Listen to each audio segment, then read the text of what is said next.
ആ പൂക്കൾ തുന്നിപ്പിടിപ്പിച്ച വിയേഡായ ജാക്കറ്റ് ഇല്ലേ, അതൊക്കെ ഇട്ട് ടൗണിലൂടെ ചെത്തി നടക്കാൻ നിങ്ങൾക്ക് ആഗ്രഹമല്ലേ? എല്ലാവർക്കും ആഗ്രഹം ഉണ്ടാവണമെന്നൊന്നുമില്ല. പക്ഷെ ആഗ്രഹം ഉണ്ടായിട്ടും ആളുകൾ എന്നെ കുറിച്ച് എന്താ വിചാരിക്കുക, ഞാൻ ഭയങ്കര ഒരു പരിഷ്കാരിയാണെന്നൊക്കെ തോന്നുന്നൊക്കെ ചിന്തിച്ചിട്ട് ഇതൊന്നും ചെയ്യാത്ത ആളുകളില്ലേ?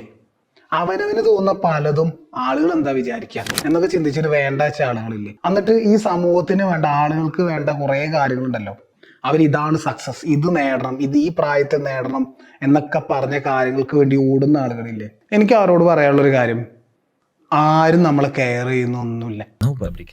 എൻ്റെ ഡോഗ് അവനൊന്ന് ഭക്ഷണം കഴിച്ചിട്ടില്ല. ലോകത്ത് ആർക്കും അതിനെക്കുറിച്ച് ഒരു സങ്കടമല്ല. അതുപോലൊക്കെ തന്നെ ഉള്ളൂ ഇവിടെ നമ്മളെക്കുറിച്ച്. ഈ പ്രപഞ്ചത്തിൽ ആരും ഇവിടെ കെയർ ചെയ്യുന്നൊന്നുമില്ല. നമ്മൾ ആരെക്കുറിച്ചാണ് ചിന്തിക്കുന്നത്? നമ്മൾ ആരെക്കുറിച്ചും ചിന്തിക്കുന്നില്ലല്ലോ. പക്ഷെ ഒരാളോട് കാണുമ്പോൾ പെട്ടെന്ന് ബ്രെയിനിൽ സ്ട്രൈക്ക് ചെയ്യുന്നത് എന്താ? അതോട് ചോദിക്കും, കല്യാണം ആയില്ലേ, ജോലി ഇപ്പം എവിടെയെന്നാ പറഞ്ഞ്? നമ്മൾ വെറുതെ ചോദിക്കും. അപ്പുറത്തുള്ള ആൾ ചിന്തിക്കും, ഇവൻ എന്നെ കുറിച്ച് ചിന്തിക്കുകയാണ്. ഇങ്ങനെയാണ് ഈ സമൂഹം നടന്നു പോകുന്നത്. ഇവിടെ ആരും നമ്മളെ കുറിച്ച് ചിന്തിക്കുന്നൊന്നുമില്ല.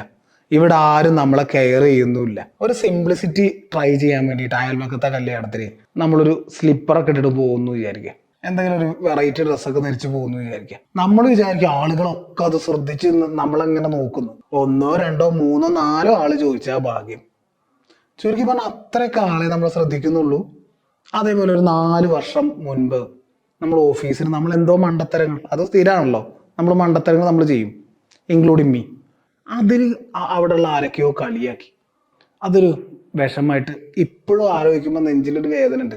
പക്ഷെ ഈ കളിയാക്കിയവന്മാരത് മറന്നു, അവർ ഓർക്കുന്നില്ല. അവർക്കത് വലിയ പ്രാധാന്യമുള്ള സംഗതിയൊന്നുമില്ല. നമ്മളാണ് ആ പഴയ ഇൻസിഡൻറ്റും പൊക്കിപ്പിടിച്ച് വിഷമിച്ച് ജീവിക്കുന്നത്. ചുരുക്കി പറഞ്ഞ് ഇവിടെ ആരും നമ്മളെ കെയർ ചെയ്യുന്നൊന്നുമില്ല. ഈ ഒരു സത്യം നമ്മൾ മനസ്സിലാക്കി കഴിഞ്ഞാൽ നമുക്ക് വല്ലാത്തൊരു ഫ്രീഡം കിട്ടും. അതിനുശേഷം നമ്മൾ മറ്റുള്ളവർക്ക് വേണ്ടിയല്ല, നമുക്ക് വേണ്ടി, നമ്മുടെ ഇഷ്ടങ്ങൾക്ക് വേണ്ടി എന്താണ് നമുക്ക് യഥാർത്ഥത്തിൽ വേണ്ടത് അത് ചെയ്യാൻ തുടങ്ങും. മറ്റുള്ള ആളുകൾക്ക് വേണ്ടതൊക്കെ ആവും നമ്മൾ പലപ്പോഴും ഇപ്പം ചെയ്യുന്നത്. നമ്മൾക്ക് പോലും അറിയില്ല ഇത് എനിക്ക് വേണമെന്നൊന്നുള്ളത്. അതിലൊക്കെ ഒരു ക്ലാരിറ്റി ഉണ്ടാവും, ഇതാണ് എനിക്ക് വേണ്ടത്, മറ്റുള്ളവർ ഇമ്പ്രസ് ചെയ്യാനൊന്നല്ല. പിന്നെ ഇമ്പ്രസ് ചെയ്തിട്ടൊരു കാര്യമൊന്നുമില്ല, അത് നമ്മൾ തിരിച്ചറിയും. സോ നമ്മളൊരു വ്യക്തി എന്നുള്ള നിലയിൽ നമ്മളെ ബെറ്റർ ആക്കാനുള്ള ഒരു സ്വാതന്ത്ര്യമാണത്. മറ്റാരും നമ്മളെ കെയർ ചെയ്യുന്നില്ല എന്നുള്ള ഈ ഒരു മൈൻഡ് സെറ്റ്.